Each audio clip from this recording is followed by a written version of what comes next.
Welcome to Andy's Garage. I'm Andy Phillips, and today we're going to be talking about how to replace the immobilizer in your car, also known as the SKIM, the SKIM, which is basically your Sentry Key Immobilizer. Basically, this is the part right here. This goes into your steering column. Your key cylinder goes right through here, and that reads the chip on your key, and then it communicates to your ECU and tells it basically that it's a match and that the car can be started. So today we're going to be talking about how to change that out. Another thing to mention, if you saw my other video about replacing the ECU in your car, there's a couple other components that have to be replaced with that in order for that to work.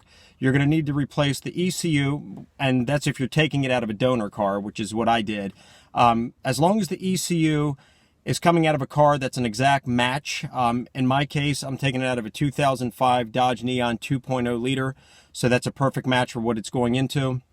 You need to make sure that you're also replacing the key cylinder from your steering column, and also this piece right here, your immobilizer. The immobilizer basically will read off of your key cylinder. It'll read the chip inside the key, and then it'll send the signal to the ECU, letting it know that the VIN number on the immobilizer matches the computer, that the key matches that the chip in the key matches what's inside of this, what's programmed inside of this immobilizer, and therefore telling the computer that the car can then be started. So as long as you're taking them out of a donor car, you need to make sure that you get all three components: the immobilizer, the key cylinder, and the ECU. Now, another thing you're going to have to do, though, that'll get the car working, but if you're in one of these states like I am, where you need to take it to have the emissions done periodically, they're going to plug into your computer system. The VIN number, unfortunately, is going to be reflecting the VIN of the car you took it out of.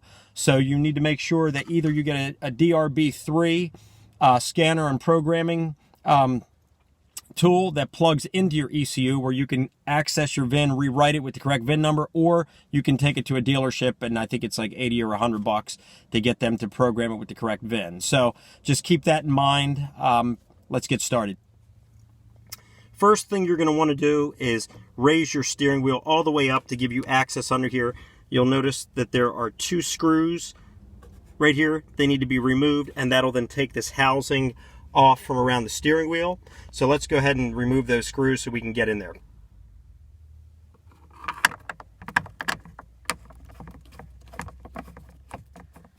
Okay, screws have been taken off, so now just grab this housing here, pop that off the top. Then you've got your lower piece here. Now to get that off, let me see, I'm gonna take that all the way up. There we go. That came off. And if we see here, everything is exposed, and you'll see here's the immobilizer that needs to be taken off and replaced right here. Now you'll notice right here on the top of the immobilizer, there's some black clips on there and there. You'll need to be very careful that you don't break those. There's a little tab in the middle of each that we're going to push down to release it and then slide this piece out. So let's see, you can see it right there. So let's get in there. Okay.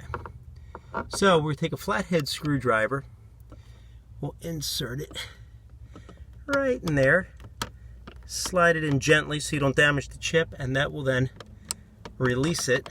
And then we'll do the one down here in the back, and then we'll be able to slide it out. Okay, so we released those clips up top. Now we'll grab this, and you got to be gentle with it because it's very delicate. Slide that right off of the cylinder. This will drop down below. We can then pull it out gently. You'll see there's a harness attached here to the back. There's a little button right there. If we go ahead and push that in, it should pull right out. There you go. There you have it. That one's off. This is the one that's getting replaced.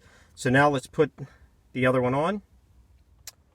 Okay, so we went ahead, we got the old one off, which is right here. So now we're going to go ahead and get the new one, slide it on there, and then we should be good to go. We'll be able to make sure everything's communicating good and the car's running fine.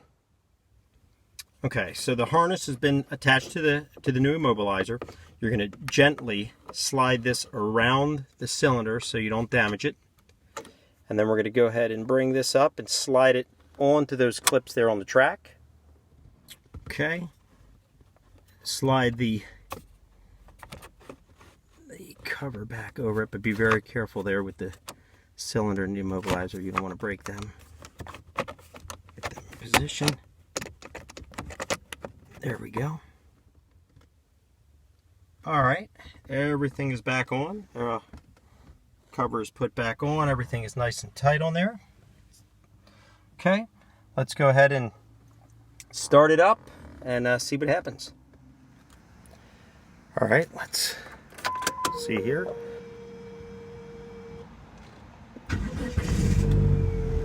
There we go. Started right up. Everything's communicating well.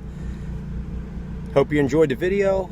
Please like it, subscribe, send any comments, and once again, thank you for watching and thank you for your support.